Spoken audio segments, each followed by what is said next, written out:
Buenas noches, somos el Colegio de Politólogos de Cochabamba, el programa Debate Ciudadano. El día de hoy vamos a tratar un tema muy importante, que es el tema de la democracia en las Américas y este debate que se está dando en nuestro país con relación al golpe de Estado o autogolpe en Bolivia. Es así que el día de hoy ya lo tenemos a un invitado de lujo, el politólogo y abogado Carlos Sánchez Berzaín, director del Instituto Interamericano por la Democracia, exministro de la Presidencia, de Gobierno y de Defensa Nacional de que en aquellos tiempos era la República de Bolivia. Es así que el día de hoy vamos a hacer un balance político de todo lo que está pasando en América Latina y así también, ¿no?, de lo que está viviendo hoy en día nuestro país. Falta de dólares, falta de combustible, hay una incertidumbre en la sociedad civil, el dólar ya está a 10 bolivianos, el día lunes en la mañana estaba en 9, a mediodía ya estaba a 9.15, posteriormente 9.30 y ahora ya hemos llegado a 10 bolivianos. Es así que el día de hoy vamos a analizar toda esta situación, pero que esto no se separa, como se dice en el temario, la democracia en las Américas. Es así, doctor Carlos Sánchez Berzaín, politólogo, máster en ciencia política y también en sociología, con altos estudios que usted ha tenido en el exterior. El día de hoy lo van a ver todos los televidentes, los ciudadanos, que en los hechos quieren saber, ¿no?, qué es lo que realmente ha pasado en Bolivia. Es así, muy buenas noches, doctor Carlos Sánchez Berzaín, desde Estados Unidos, tiene el uso de la palabra.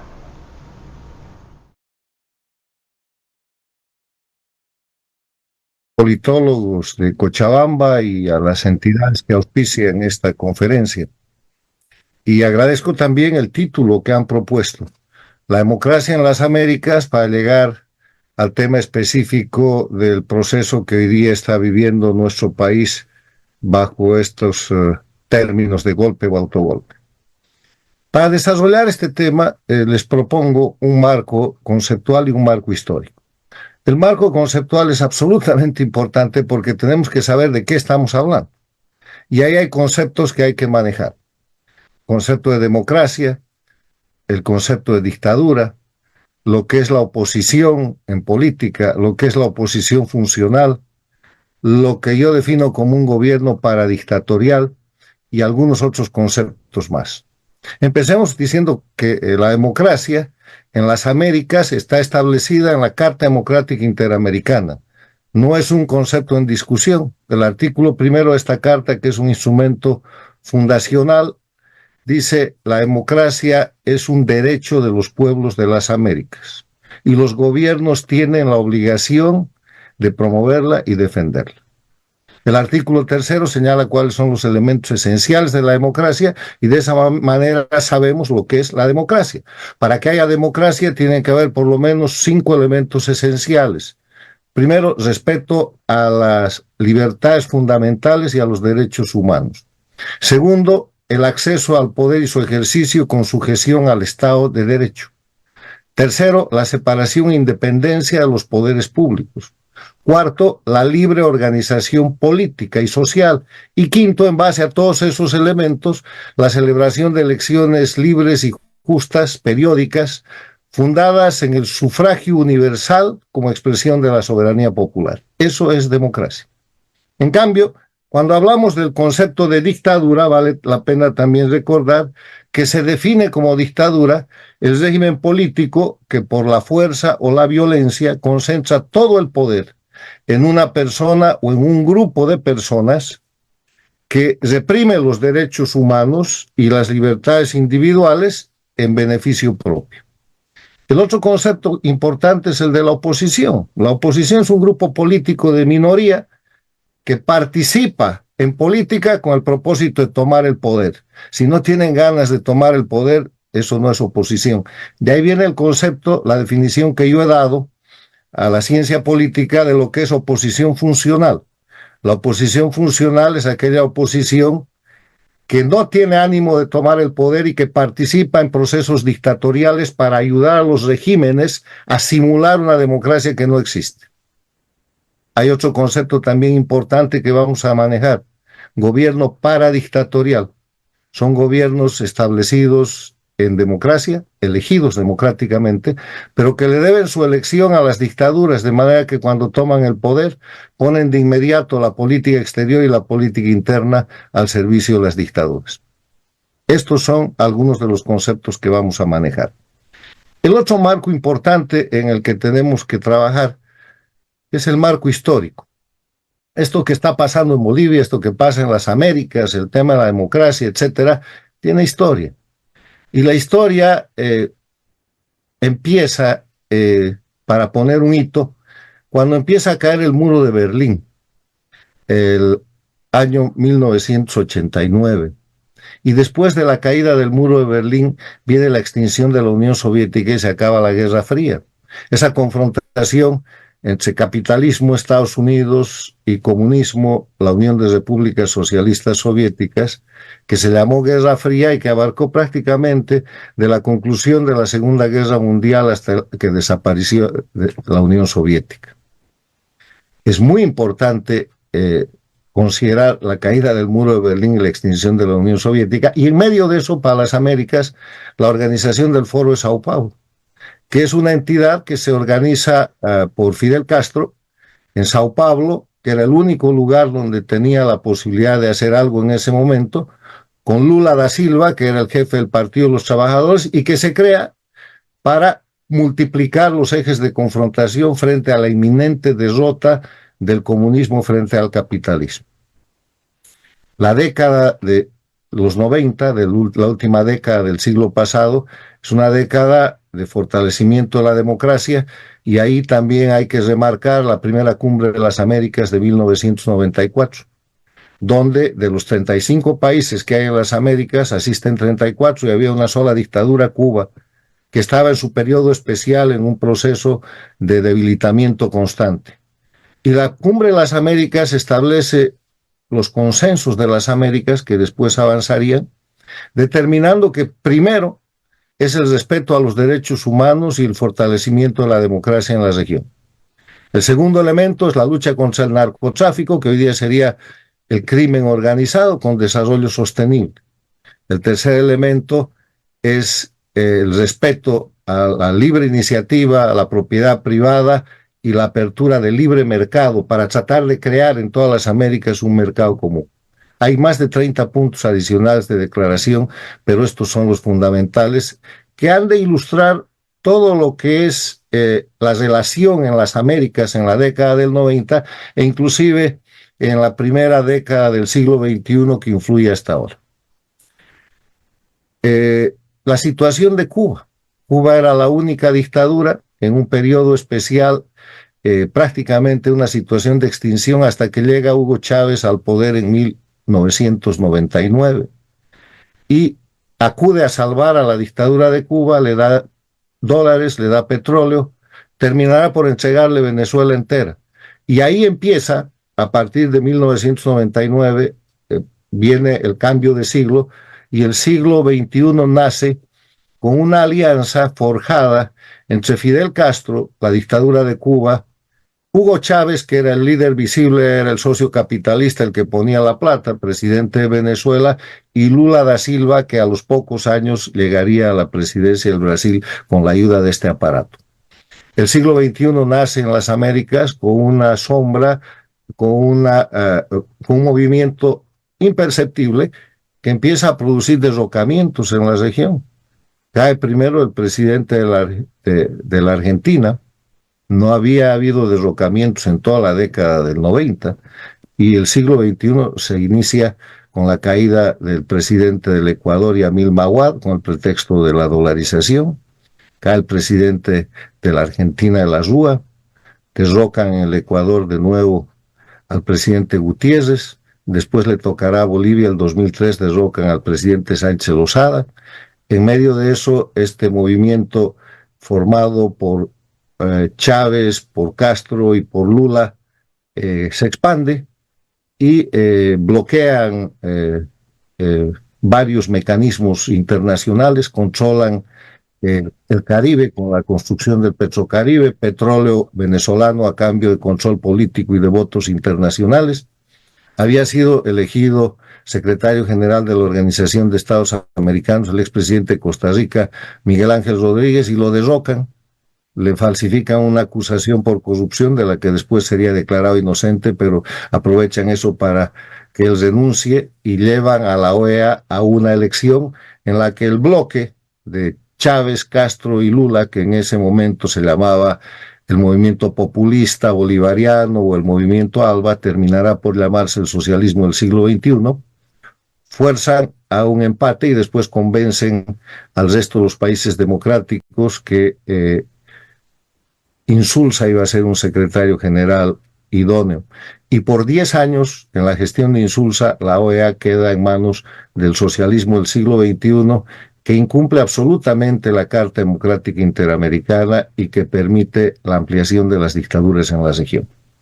Otro evento histórico importante es que empezando el siglo XXI, el 11 de septiembre de 2001, se firma en Lima, Perú, la Carta Democrática Interamericana, que es un tratado constitutivo que ya les he dicho establece lo que es la democracia para las Américas y nos saca de la posibilidad de estar debatiendo lo que es la democracia, porque la democracia está establecida por un tratado que es el más importante de los tratados que puede haber, que es una carta. Pero el mismo 11 de septiembre del 2001, cuando se firmaba la Carta Democrática Interamericana en Lima, Perú, se producía el ataque terrorista a Estados Unidos, el ataque a las Torres Gemelas, el ataque al Pentágono.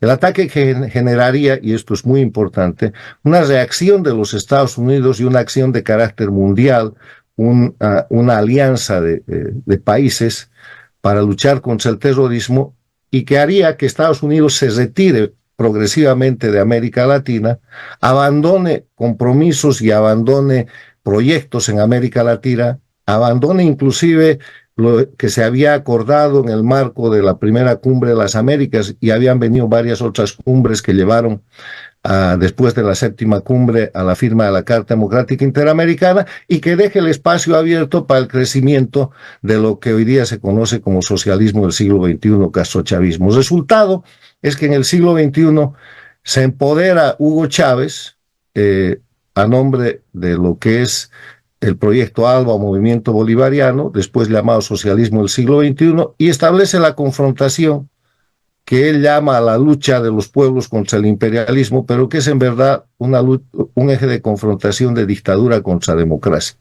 que termina siendo hoy día, como ustedes lo pueden observar, de crimen organizado contra la libertad. Eso lleva a que la situación actual, después de muerto Chávez, que es lo que mejor le puede pasar a la dictadura de Cuba, porque muere Chávez y la dictadura de Cuba toma todo el poder, se empodera, tanto que autores muy respetables, venezolanos e internacionales, han determinado, y hay varios libros sobre el particular, de que Chávez ha sido muerto por la dictadura cubana, porque el único que gana con ese fallecimiento es la dictadura de Cuba, que desde entonces lidera todo el movimiento en las Américas, pero que además ha convertido en sus satélites y colonias a Venezuela y a las otras dictaduras. El resultado actual es que en las Américas hay 35 países, de los cuales hay 4 dictaduras. Cuba, la dictadura jefe; Venezuela, la principal plataforma y dictadura más importante, la principal colonia de Cuba; Nicaragua y Bolivia. Pasó por ahí el Ecuador con Correa por más de 10 años, pero el presidente Lenín Moreno llevó al Ecuador a un proceso de rescate a la democracia que está siendo sostenido, y el Ecuador es un país democrático. Hay 4 gobiernos paradictatoriales, o sea, gobiernos democráticos al servicio de las dictaduras. México con López Obrador, Brasil con Lula, Colombia con Petro, Chile con Boric. Pasó por ahí la Argentina con Fernández Kirchner, desde la cual se usó a la Argentina como plataforma para restablecer el año 2020 la dictadura en Bolivia.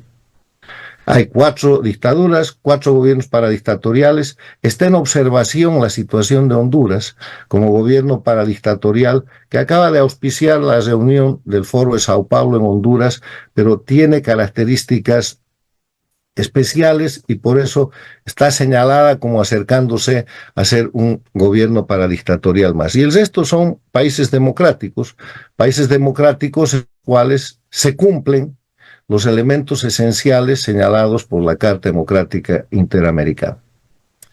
Vale la pena, al terminar este marco de referencia conceptual e histórico, insistir en que la democracia en las Américas no es objeto de discusión, está definida, es un derecho de los pueblos. Y están señalados sus elementos esenciales. No hay lugar a discusión conceptual ni a interpretaciones. La democracia en las Américas no tiene adjetivo. No es democracia popular, no es democracia social, no es democracia socialista, no. Democracia, hay una sola democracia y es la que cumple con los 5 elementos esenciales que hemos enunciado. Paso al siguiente punto de la exposición, que se refiere a la situación de las dictaduras, el auge de las dictaduras y la situación de crisis actual. Las dictaduras empiezan como fue un movimiento populista, alentando y ganando elecciones, cambian las constituciones de los países que controlan, algunos logran establecer dictaduras, otros no. Un ejemplo claro donde se establece una dictadura es Bolivia, la vamos a describir en un momento más. Y un ejemplo donde no pueden establecer la dictadura es la Argentina. En la Argentina toman el poder con los Kirchner, pero nunca pueden hacer una reforma constitucional o una constituyente, aunque hacen un daño institucional extraordinario que ha llevado a la miseria ese país. En el Uruguay toman el poder con Pepe Mujica y no establecen una dictadura. En el Paraguay toman el poder con el obispo Lugo y tampoco logran hacer una dictadura porque las instituciones resisten. En Bolivia toman el poder con Evo Morales y establecen una dictadura. ¿Y cuál es el momento en el que establecen una dictadura en Bolivia? Empezando por el derrocamiento de octubre del 2003, que quiebra el orden constitucional. A partir de ese momento se van construyendo las condiciones que rompen la institucionalidad democrática de Bolivia. El primer dato es que en el gobierno de Carlos Mesa se aprueba una reforma a la Constitución en la cual se introduce la Asamblea Constituyente. La Constitución de la República de Bolivia es una constitución rígida, que necesitaba una ley de necesidad de la reforma que había, pero el texto de la ley de necesidad de la reforma se refería simplemente a que en el proceso de reforma se iba a agregar un referéndum.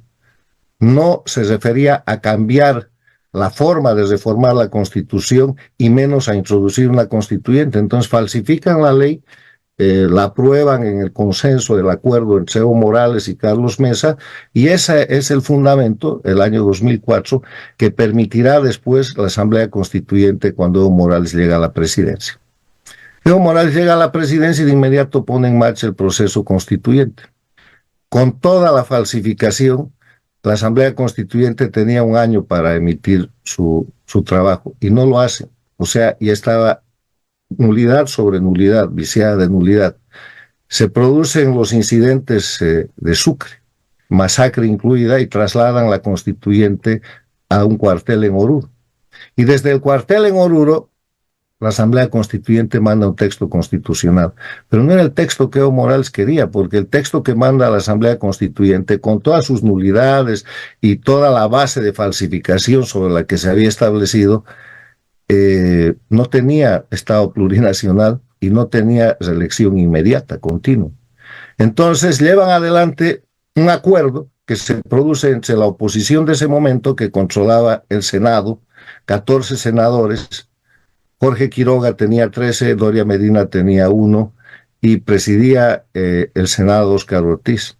Y hacen un acuerdo con Evo Morales, hacen una ley que es absolutamente nula y violatoria de todas las disposiciones legales, donde el Congreso se arroga la capacidad de interpretar la voluntad popular y de cambiar el texto que había mandado la Asamblea Constituyente. Y de esa manera se redacta lo que hoy se conoce como la Constitución del Estado Plurinacional. ¿Saben quién la redacta? La redactan unos abogados españoles de la Universidad de Valencia que tenían una cátedra en ese momento, cátedra de Derecho Constitucional en La Habana, Cuba, pagados por Chávez y Castro, y 2 asesores de reconocido nombre que ponen Jorge Quiroga y el equipo de Doria Medina y de Óscar Ortiz. Y de ahí sale un texto que después es llevado al referéndum en medio de las masacres de Cobija, de Pando, la masacre del Hotel Las Américas, los casos terrorismo, la masacre de Cochabamba, otra masacre en Oruro, una serie de hechos de sangre con los cuales se quiebra la voluntad de la resistencia de la gente que defendía la República e imponen el Estado plurinacional en un acto fraudulento. Ese es el momento en que se institucionaliza la dictadura en Bolivia. Porque la constitución del Estado plurinacional, que hoy día está vigente en Bolivia, ustedes la pueden revisar, entre otras cosas hace desaparecer el voto universal, porque el voto universal está fundado en la igualdad de las personas, y ese texto hace desaparecer la igualdad. Es una constitución copia de la constitución que ya habían hecho para la dictadura de Venezuela y de la que rige en Cuba, donde, por ejemplo, en vez de proteger los derechos humanos, se violan, violando el principio de irretroactividad de la ley, estableciendo concentración de poder en el poder ejecutivo para poder ejecutar actos violatorios de derechos humanos que se han ido repitiendo a lo largo de la historia de Bolivia en los últimos 18 o 20 años. Ese momento, cuando se aprueba y se firma la denominada Constitución del Estado Plurinacional y hacen desaparecer a la República de Bolivia, también hacen desaparecer a la democracia en Bolivia. Pero la gente lo sigue en el juego porque se arma una fuerte oposición funcional, les he dicho que es una oposición al servicio de la dictadura, que simula oponerse a Evo Morales, que participa en elecciones, pero con miles de exiliados que no pueden participar en las elecciones y con presos políticos. Quiero recordarles que a partir de la masacre del Porvenir, el año 2008-2009, es apresado el gobernador de Pando, Leopoldo Fernández, y es llevado preso a La Paz y puesto en la cárcel de Chonchocoro, donde permanece por más de 12 años. Si el señor Camacho, el gobernador de Santa Cruz, no es el primer gobernador preso en ejercicio de sus funciones, esa es una práctica dictatorial. Quiero recordarles que la masacre del Hotel Las Américas está dictaminada por la Comisión Interamericana de Derechos Humanos, que señala a Evo Morales y su gobierno como responsables y que tienen que indemnizar a los parientes de la gente que fue asesinada ahí, pero que a partir de esa masacre crean el caso terrorismo 1, 2 y 3 y empiezan a encarcelar ciudadanos cruceños y bolivianos, incluyendo, hecho muy notorio, el general Gary Prado, que había sido con el grado de capitán quien apresó al Che Guevara en la guerrilla de Ñancahuazú. Y siendo un hombre parapléjico, un hombre impedido, lo encadenan y lo encarcelan, lo llevan a un hospital y lo humillan. Y como él, decenas y centenas de bolivianos presos políticos. Esa es la manera como nace el Estado plurinacional y obviamente la dictadura en Bolivia. La dictadura de Venezuela tiene un camino más temprano que la de Bolivia, pero tiene escenarios también muy duros de violación de los derechos humanos. La dictadura de Nicaragua lo propio. Hemos dicho que el Ecuador pasó por ahí con Correa y ya se ha rescatado. Y las notas características de las dictaduras del socialismo del siglo XXI son la aplicación inversa de los elementos esenciales de la democracia. Respeto a las libertades y a los derechos humanos. Con presos políticos no hay derechos humanos que se respeten. Y Cuba tiene más de 1.300 presos políticos, Venezuela tiene 285, Bolivia tiene más de 320, Nicaragua fluctúa alrededor de los 100. No hay en estos países respeto al Estado de Derecho, que es la ley, porque ellos fabrican sus leyes, que son leyes infames, que violan los derechos humanos en vez de protegerlos. Y con esas leyes persiguen, oprimen, encarcelan y amedrentan al pueblo bajo una técnica que se llama terrorismo de Estado. El terrorismo de Estado se define como la comisión de crímenes desde el gobierno con el propósito de infundir miedo en la población, de manera que con ese miedo la gente asuma conductas que de otra forma no serían posibles. Acuérdense de este concepto, terrorismo de Estado. Y otro elemento que no hay, separación e independencia de poderes. ¿Quién cree en Bolivia que los fiscales son independientes? O que los jueces son independientes. Cuando llega un fiscal con una acusación es un mandado del gobierno, o cuando llega un impuesto, o cuando llega lo que llegue. Todo está concentrado en el mando de la dictadura, que ahora como dictador en ejercicio ejerce Luis Arce, y Evo disputa como dictador en jefe, porque puso a Arce, y los jueces se han convertido en Bolivia, en Venezuela, como en Cuba, como en Nicaragua, en verdugos, y los fiscales son linchadores que buscan a la gente para sacarle la cabeza, y cuando uno cae en manos de esta gente sabe que está condenado. Acaba de sufrir Cochabamba el oprobio de que jóvenes de la juventud cochala hayan sido condenados a 8 años de cárcel, y otros cuando lo único que hicieron fue defenderse de la dictadura. Pero como la dictadura ha vuelto a restablecerse, hoy día, como en Bolivia, como en Venezuela, como en Nicaragua, como en Cuba, los defensores de los derechos humanos y de la democracia son calificados de criminales y tratados como criminales bajo el sistema de terrorismo de Estado, con jueces y fiscales que son teclas, que son títeres de los sistemas dictatoriales, y eso va a ser así hasta que se recupere la democracia. En Bolivia no hay posibilidad de elecciones libres y justas. Todo el mundo se está frotando las manos y los candidatos aumentan y la gente se lanza para la elección del próximo año, el 2025. Y Bolivia tiene exactamente las mismas condiciones que tiene Venezuela, que tiene Nicaragua y que tiene incluso Cuba para una elección. El padrón electoral está alterado. ¿No se acuerdan que no han querido nadie arreglar el padrón electoral? ¿No se acuerdan que la última carga y ataque de la dictadura contra Santa Cruz ha sido porque no querían censo? Ese es un padrón en el cual, para saber que está alterado, solamente hay que mirar 2 parámetros. Cuando Evo Morales llega al poder, ¿cuánta gente votaba y qué población tenía Bolivia? Con voto universal desde 1952, o sea que no digan que la gente no votaba. Toda la gente estaba inscrita. El voto universal es un mérito, es un triunfo de la Revolución Nacional del año 1952. Entonces han hecho crecer el padrón electoral, la inscripción de electores en Bolivia, en cerca del 90%, mientras la población ha crecido cronológicamente menos del 30%. Además de eso, hay ciudadanos de primera y ciudadanos de segunda, consagrados por la Constitución del Estado Plurinacional y sus leyes. Las autoridades son todas puestas bajo el mando del sistema dictatorial de Bolivia. ¿Quién es el juez que no hace lo que el gobierno le dice? ¿Cómo termina? ¿Quién es la autoridad electoral que no va a hacer lo que quiera hacer el gobierno? Y para eso hay que acordarse simplemente de las elecciones de 2020. En las elecciones de 2020, ¿cuánto era la popularidad del grupo de la dictadura de Evo Morales con su candidato Luis Arce? 20%, 30%. Y resulta que con una oposición funcional totalmente fraccionada, que se opuso a un proyecto de unidad que tenía que haberle ganado por mandato el pueblo boliviano a la dictadura y empezar una transición de verdad hacia la democracia, se fracciona la oposición, hacen la elección, la oposición no manda control electoral en las mesas, y antes de que se termine el conteo, todo el mundo reconoce, oposición y gobierno interino incluidos, que Luis Arce había ganado con el 56%. La pregunta es, ¿cómo se gana con el 56% cuando tu favorabilidad no supera el 30%?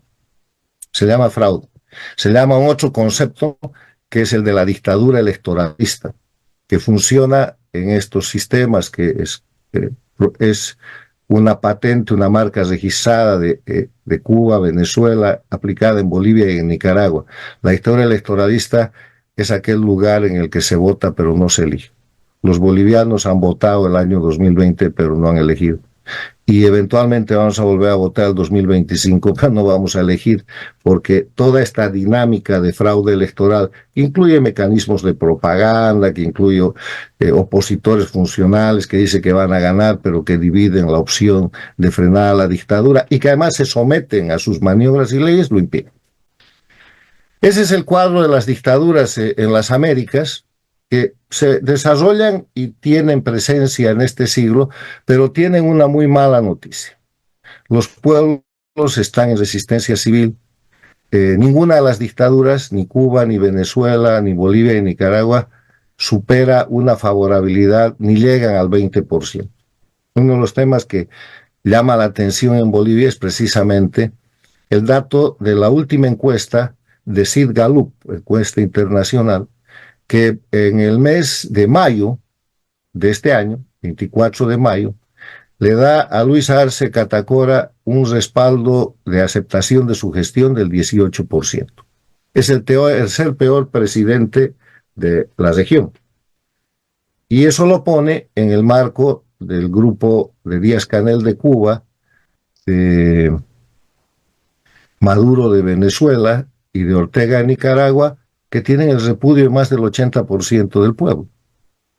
Así como es posible que después aparezcan con votaciones. La mala noticia, les digo, para las dictaduras es que los pueblos están en resistencia civil, ellos no tienen apoyo popular, primera mala noticia. Segundo, no tienen economía, porque se trata de regímenes que son estatistas, son centralistas, son altamente corruptos y son liquidadores y destrozan todo el sistema productivo.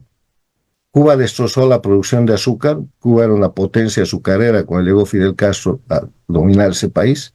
Venezuela ha liquidado el petróleo, era el país más rico en petróleo y en exportación de petróleo. Hoy día ha liquidado su industria petrolera y Bolivia ha liquidado el gas. ¿No se acuerdan que nosotros éramos una potencia gasífera, que estábamos listos para exportar gas a los Estados Unidos, a México, y que se inventaron la guerra del gas? Y que ahora Bolivia no le puede exportar gas ni a la Argentina ni al Brasil, y que la Argentina está utilizando los ductos que construyó Bolivia para exportar gas, para mandar gas argentino a la inversa y ponerlo al Brasil, al que no podemos abastecer. Y que en Bolivia no hay gasolina, no hay diésel y tampoco ha de haber gas en un tiempo más.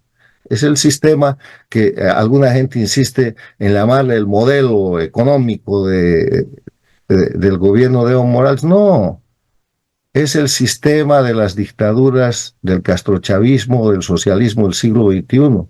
Centralistas, estatistas, altamente corruptas, y liquidan cualquier posibilidad de producción, de desarrollo y de inversión. Bolivia es un país sin inversión. Las inversiones que hacen figurar son chinas, son rusas, son iraníes, que son inversiones marginales porque les están regalando la patria. Sin decir agua va, la dictadura de Bolivia le ha entregado a Rusia y a Irán el litio boliviano y el uranio boliviano, con contratos firmados y con cosas publicadas.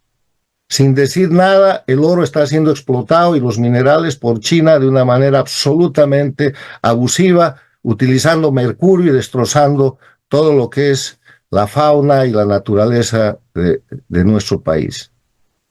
Y más todavía, peor que todo eso, han constituido en Bolivia una base con Irán, con Cuba, con Venezuela, de agresión militar y de protección terrorista para toda la región, con acuerdos públicamente firmados entre el gobierno de Arce Catacora, antes Luis Evo Morales, con la inauguración de lo que llamó la Escuela Antiimperialista del ALBA, en Santa Cruz, y ahora han firmado convenios con Irán. Pero si ustedes notan, siguiendo solamente las noticias, todos estos convenios con Rusia, con Cuba, perdón, con Rusia, con Irán, con China, se firman después de que Evo Morales y Arce Catacora pasan por La Habana. Los han llamado varias veces a La Habana con el pretexto de abonarlos, pero después de eso se producen acuerdos y decisiones económicas internacionales de Bolivia. Vuelvo a la crisis de las dictaduras. No tienen pueblo, no tienen economía. Bolivia va en el camino de la crisis económica de Venezuela y Cuba, porque ese es su modelo. No tienen narrativa. ¿Quién se cree hoy día en la revolución cubana? ¿Quién se cree en la revolución bolivariana? ¿Quién le cree el proceso de cambio a Evo Morales y su grupo delictivo? Y lo peor, el cuarto elemento, es que no tienen opciones. ¿Cómo van a salir de esto? No va a haber otra Venezuela, otro Chávez que le regale un país a Cuba para que en 20 años, en vez de que Cuba suba al nivel de Venezuela, que era el país más rico de Latinoamérica, hoy día disputen los dos, Venezuela y Cuba, la condición del país más miserable de la región. No va a haber eso. ¿Quién va a salvar a Venezuela? los chinos, los rusos, los iraníes. No, están exaccionando, se están llevando lo que pueden a cambio de convertir a los países, incluida Bolivia, en bases de amenaza a la paz y seguridad internacionales de la región. No tienen opciones. ¿Cuál es la opción del gobierno boliviano que no tiene dólares? ¿De dónde los va a sacar? ¿Qué va a exportar? ¿Qué tiene para vender? Se está comiendo los recursos particulares, privados, de los jubilados y de los trabajadores activos a través de la famosa gestora que está a través de triangulaciones acabando con las reservas, que es el único fondo de liquidez que tiene. El Banco Central ya no tiene oro, el Banco Central ya no tiene reservas. Entonces, ¿qué opciones tienen? Y Venezuela está peor y Nicaragua va por ahí y Cuba está recontra peor porque en Cuba ya no hay ni comida. No tienen pueblo, no tienen economía, no tienen narrativa, no tienen opciones.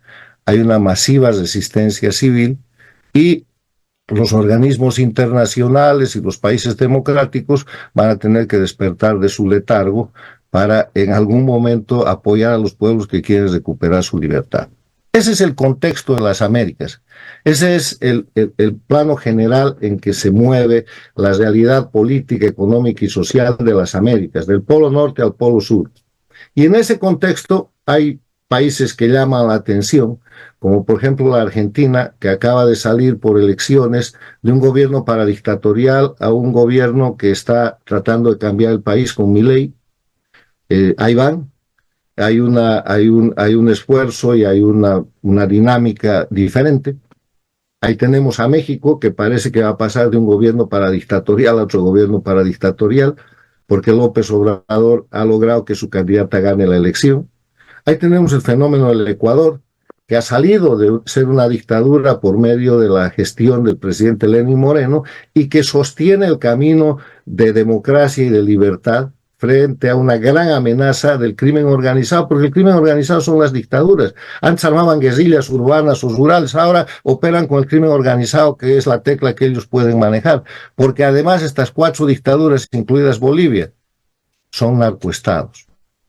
La definición de narcoestado es un país en el cual funcionarios oficiales del gobierno, haciendo uso de sus facultades de gobierno, participan en cualquiera de las etapas del narcotráfico.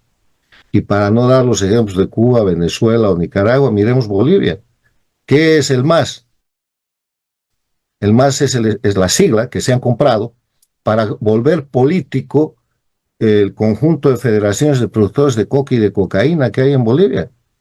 Esos que producen la coca ilegal, la pasta base de cocaína y el clorhidrato de cocaína con el que inundan el país y que están exportando. Esos para los cuales el sistema dictatorial de Evo Morales y de Luis Arce les ha ampliado cultivos legales. Esos para los cuales esa misma dictadura ha perseguido a los productores y persigue y los tiene en la cárcel como presos políticos a dirigentes y productores de la coca legal de la zona de los Yungas. Esa misma gente que es representada por Evo Morales, que es su líder máximo y además vitalicio de las federaciones de productores de coca y cocaína, están ahora en disputa, en una lucha entre Luis Arce y Evo Morales que no tiene nada de ideológica. Es simplemente la lucha por el botín. Cuando Evo Morales no puede regresar después de que renuncia y hace el periplo de ser rescatado por México, lo llevan a México, va a Cuba, vuelve a México, lo instala a Argentina y desde ahí conspira y viene la elección del 2020, es Evo Morales quien pone de candidato a Luis Arce. Y cuando Luis Arce toma la presidencia con la elección del 2020, ¿qué es lo que hace? Primero le da impunidad a Evo Morales. Evo Morales tiene procesos desde abuso de menores, pasando por narcotráfico hasta hipercorrupción y alta traición a la patria. No hay nada de eso. Entonces inventan los casos de golpe de Estado y dice que lo de Evo Morales, que todo el mundo lo vio renunciar, lo vio llorar y lo vio escaparse, y está todo grabado, fue golpe, y empiezan a perseguir a la gente que incluso los ayudó a volver. Y ahí están los presos políticos, la señora Yanine Áñez y parte de su gobierno, aunque parte del gobierno de Yanine Áñez también, y ustedes como politólogos y el pueblo boliviano lo tiene que observar y lo sabe, están bien gracias con el consentimiento del gobierno. Hay miembros del gabinete que están en la cárcel y hay miembros del gabinete que están tranquilamente haciendo operaciones con el gobierno, ejerciendo actividad pública o privada e inclusive anunciando próximas candidaturas. Ustedes establecerán los nombres. Entonces, en este escenario, esta disputa entre Luis Arce y Evo Morales, que es algo que me interesa fijar con claridad, es una disputa por el botín, es la pelea por el botín. ¿Por qué es la pelea por el botín? Porque Luis Arce llega al gobierno y en vez de quedar al servicio de Evo Morales, descubre que la aduana es un buen negocio, entonces la empieza a controlar y le quita a Evo Morales esa participación. Y empiezan los líos, porque por la aduana se cumple la mitad del círculo del negocio del narcotráfico. La mitad del negocio del narcotráfico es la producción de coca, la pasta base, la cocaína y la exportación. Pero ¿cómo vuelve ese dinero? Ese dinero vuelve a través del contrabando. Ese dinero, por eso han liquidado la industria nacional, inclusive la agricultura, que Bolivia importa hasta cebolla y papa, porque esa es la manera de volver a meter el dinero que ha salido a través del contrabando, y el control de las aduanas es esencial no solamente como fuente de corrupción, sino como fuente de operación y brazo del narcotráfico. Arce, presidente, empieza a tomar control de eso y Evo Morales empieza con la disputa, pero hay más. La importación de gasolina y diésel es un gran negocio porque compran operadores marginales, compran al precio que quieren y además después revenden y ponen los combustibles en la frontera para volver a hacer negocio sacando ese combustible que Bolivia ha pagado para hacer contrabando hacia afuera en el precio que quieren. Eso estaba controlado por Evo Morales y ahí se mete la familia o el hijo de Arce, como lo dice la propia prensa, y surge el problema. Y el tercer problema es por los empleados públicos. En Bolivia el mayor empleador hoy día es el Estado. Ese número de empleados es el capital político de la dictadura porque van a todo lado para aplaudir, para apoyar, para hacer lo que sea. Y es un mecanismo de operación que trata de disfrazar de democracia lo que es una verdadera operación dictatorial. Y Arce empieza desde el poder a reclutar y a controlar a esa gente y Evo Morales a perderla. O sea, es ese botín el que están disputando con una cosa muy grave. El botín se les ha achicado, porque como Bolivia está en crisis, la economía se ha achicado, no tienen dólares, tienen problemas de liquidez, van a empezar a tener problemas muy serios de pago de deuda externa y de deuda interna, y la lucha por el botín aparece con una confrontación entre Evo Morales y Luis Arce que no tiene nada de política, nada de ideológica y que va a ser resuelta por el poder central que ellos tienen, que está en Cuba, que va a decidir quién de los dos va a ser finalmente el candidato el próximo año por pelea que ellos armen, pelea que se va a mantener porque están disputando recursos económicos de la corrupción. Ese es el escenario esa es la situación de las dictaduras en las Américas. He hecho mucho hincapié en la situación de nuestro país, porque como ustedes han empezado diciendo, Bolivia no tiene dólares, Bolivia no tiene gasolina, no tiene diésel, va a empezar a tener algún tipo de problemas de suministro. El próximo año, cuando el servicio de la deuda externa crezca, y el 2026 muchísimo más, ahí van a haber problemas muy importantes. La inflación está en avance y va el camino que tiene ¿no? Es el camino de Venezuela y Cuba. Y por eso tienen que crear mecanismos de distracción para llevar adelante procesos de freno a la crisis cada vez más acelerada.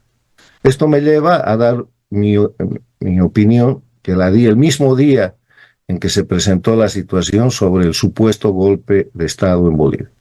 Es una farsa. Es una farsa que se realiza en el marco de lo que es el terrorismo de Estado. ¿Por qué es una farsa? Porque los bolivianos saben que no se hace un golpe de Estado a mediodía, que no se lo hace con 6 u 8 tanquetas, con 2 compañías, con un general compadre del presidente que en vez de pedir el cambio de gobierno, pide el cambio de gabinete. Ustedes son politólogos y saben que la definición política y jurídica de golpe de Estado es una acción violenta para terminar con un gobierno y reemplazarlo con otro. Y aquí nunca ha habido ni siquiera intención o mención a aquello. Es una farsa porque no ha habido un empujón en el famoso golpe de Estado. Y ustedes saben que los cuerpos de seguridad de un presidente son cuerpos, por, por pequeño que sea el país, muy bien entrenados. Pero en el caso de Bolivia, los cuerpos de seguridad de la dictadura de Evo Morales y de Luis Arce son cubanos y venezolanos.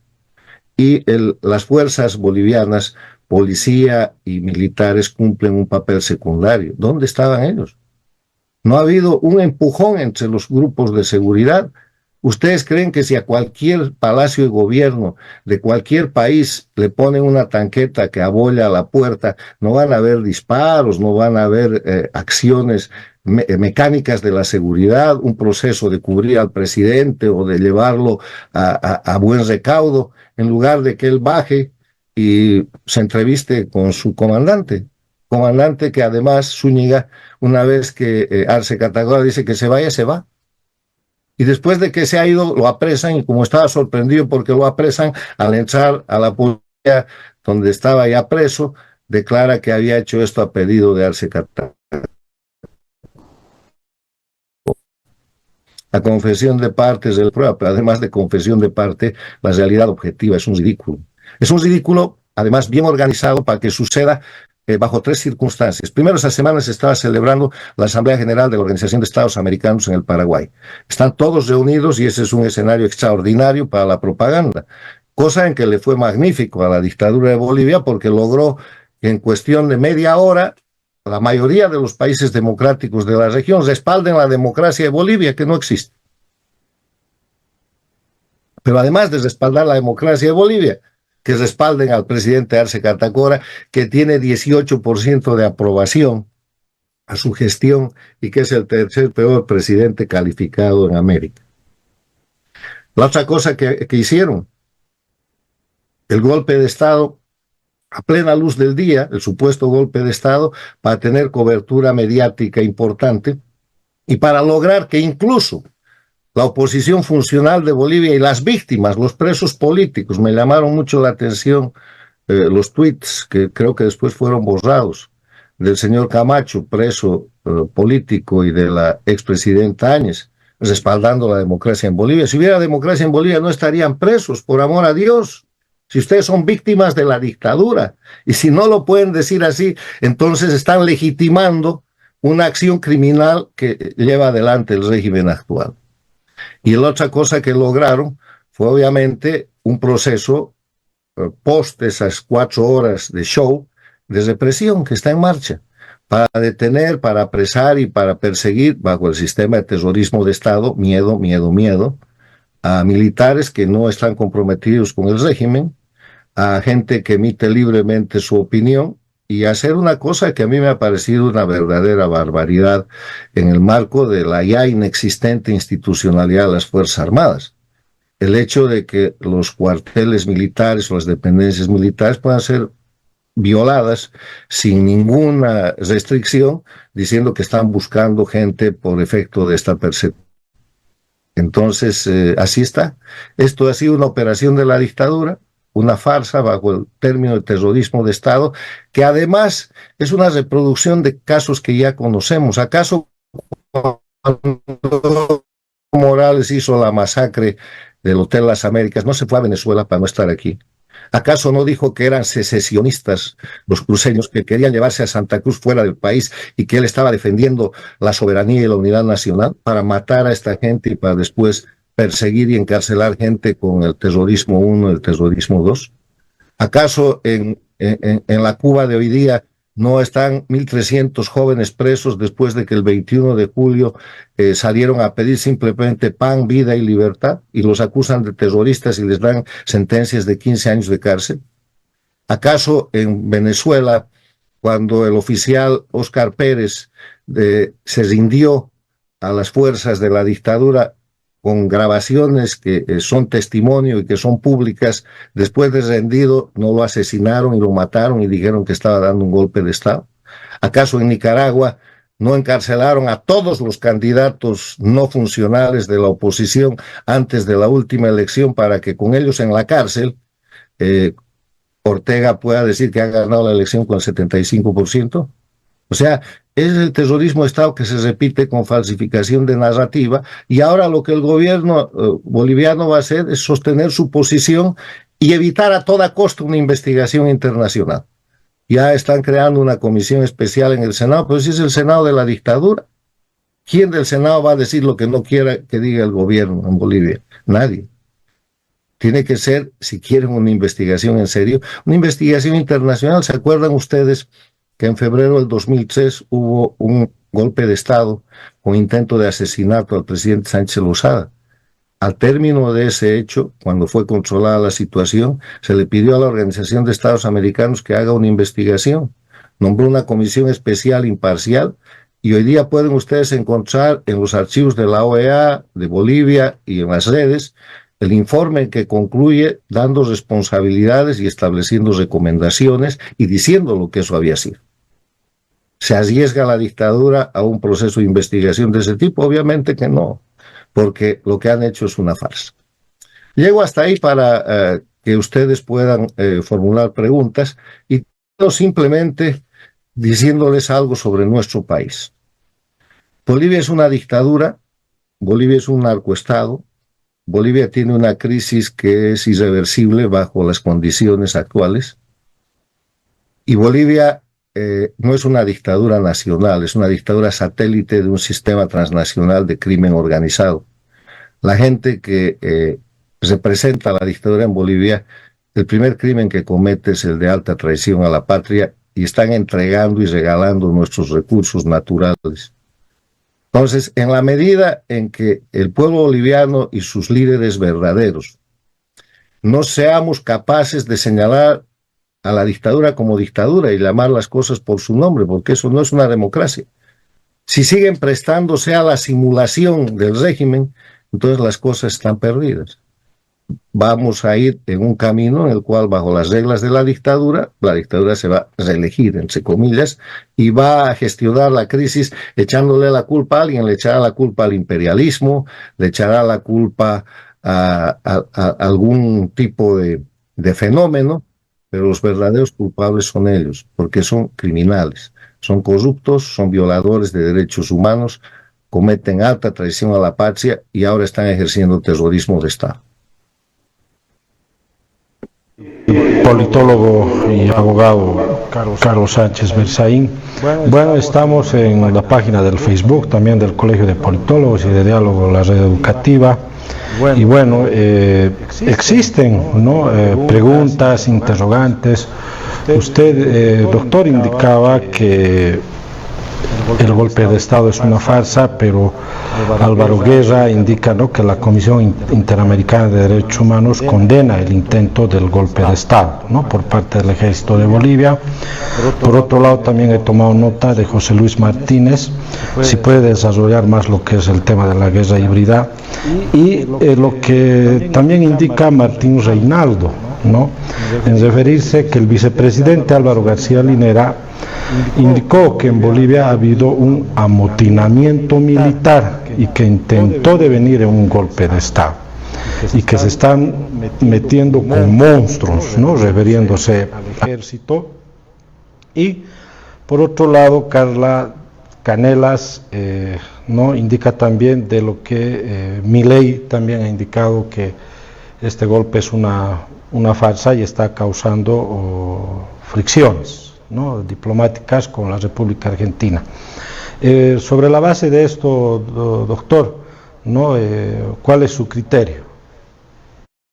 Insisto en la farsa de lo que llaman golpe de Estado y el hecho de que funcionarios de la Comisión Interamericana de Derechos Humanos, sin ninguna prueba, bajo presión política del régimen boliviano y el que tiene el socialismo del siglo XXI sobre esa institución, haya emitido una opinión, además ultra petita, no quiere decir que esa opinión sea cierta.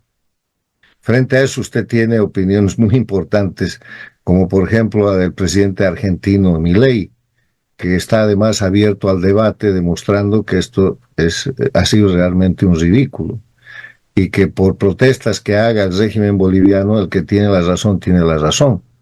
O tiene usted, por ejemplo, el mismo día de la de la farsa esta, del pretendido, de la puesta en escena del supuesto golpe de Estado, o autogolpe, porque ni autogolpe era, el, el presidente de El Salvador hizo un Twitter diciendo esto es ridículo.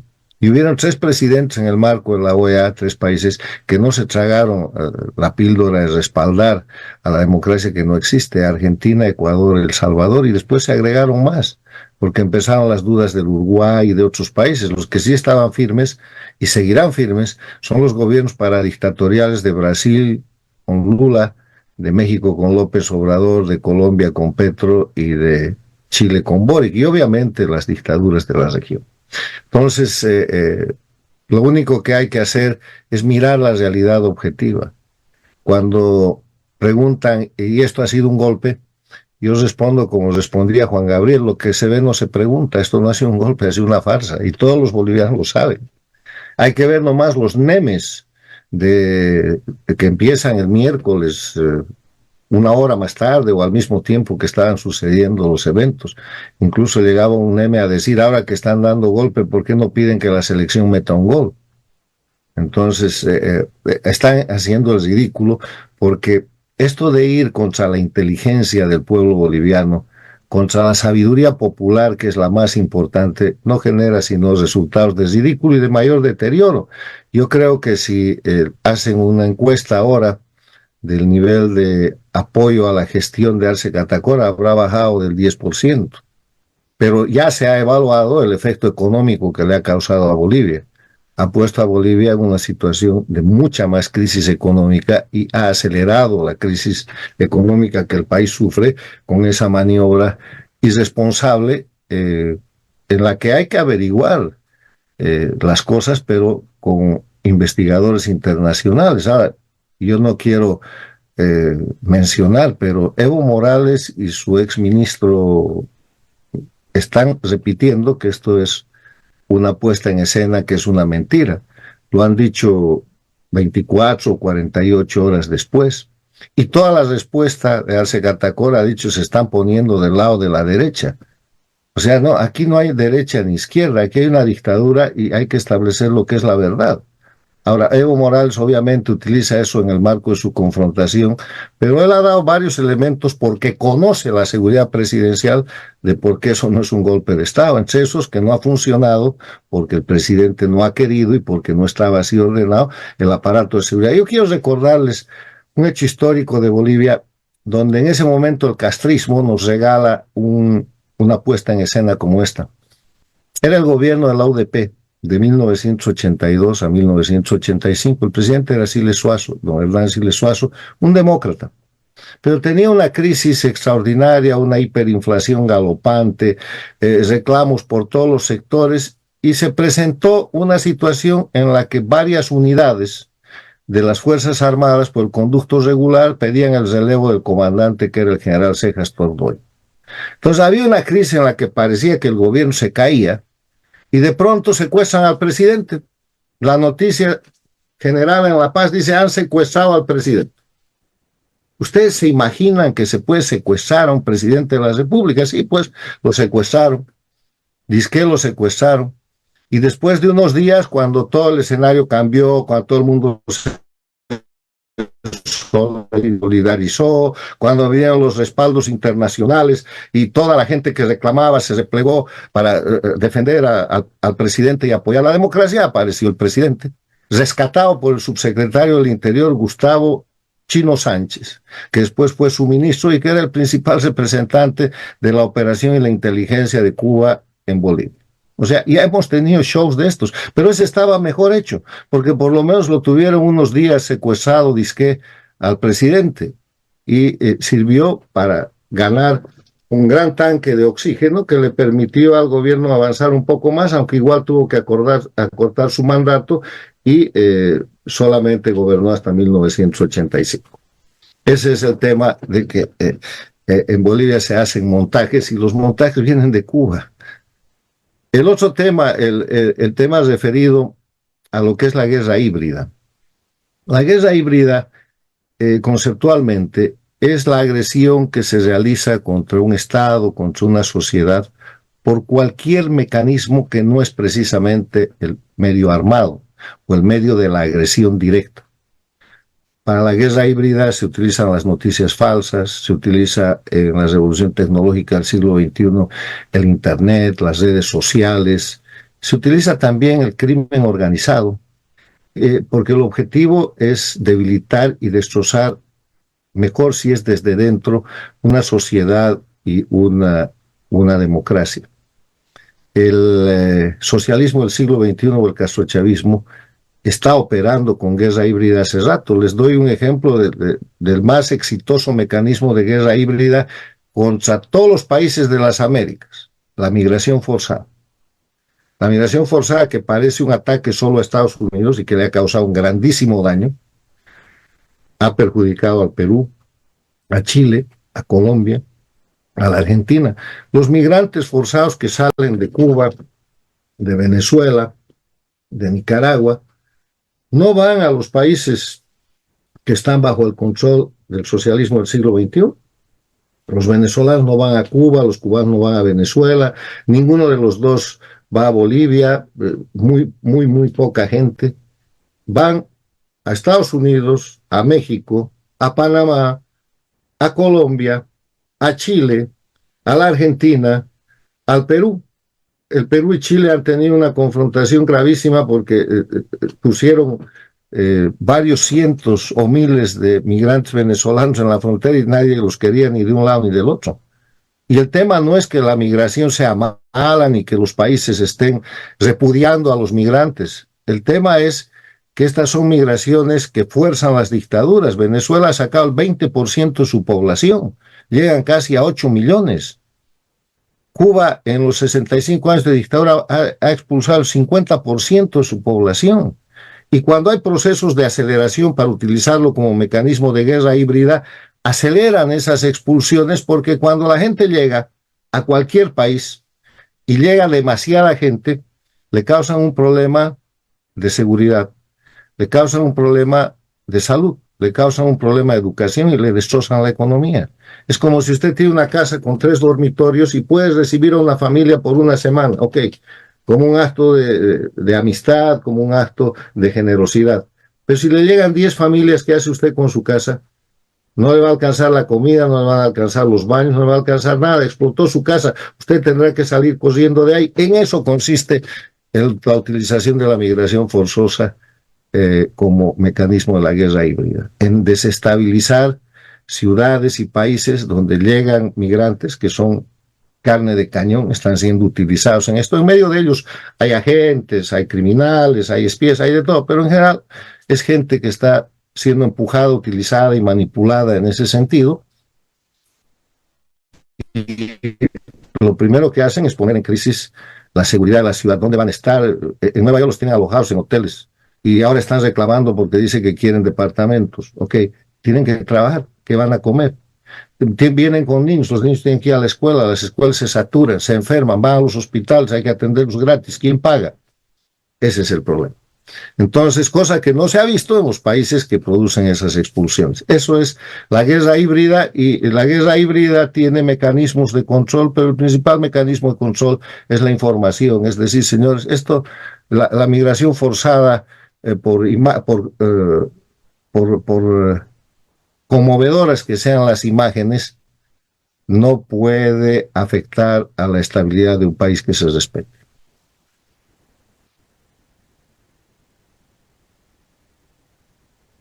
Un balance claro. Y bueno, doctor, para despedirnos,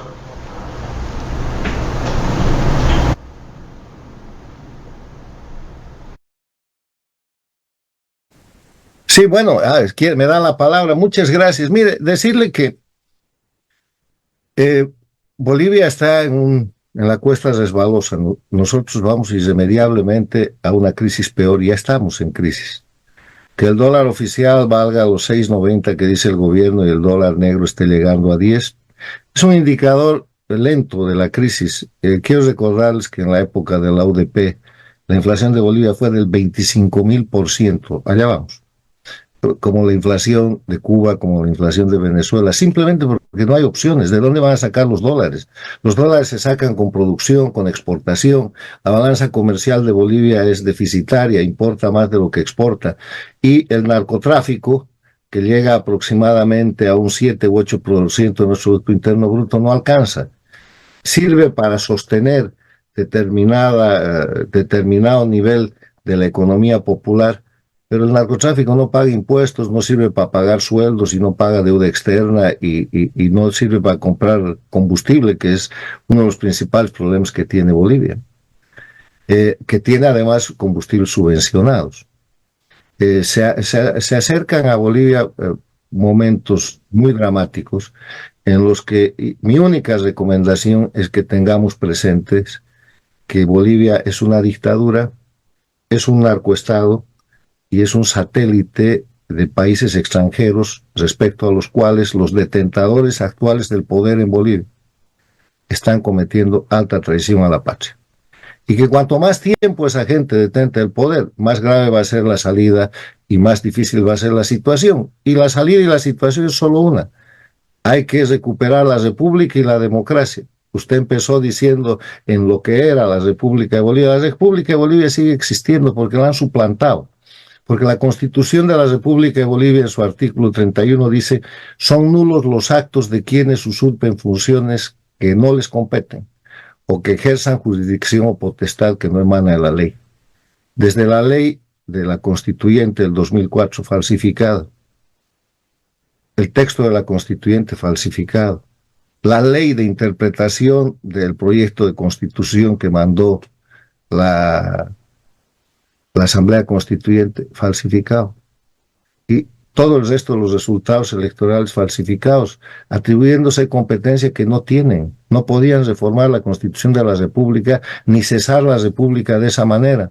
Un día habrá una autoridad en Bolivia, un miembro del Ejecutivo, un juez, una autoridad con competencia, que con un solo artículo, mediante decreto supremo o resolución o auto supremo del Poder Judicial, declare nula la Constitución del Estado Plurinacional y devuelva a Bolivia la institucionalidad republicana, donde todos los bolivianos volveremos a ser iguales, volveremos a estar obligados a rendir cuentas, cesará la impunidad y se generarán las condiciones para un retorno a la democracia con elecciones libres y limpias como tiene que ser. Muchas gracias.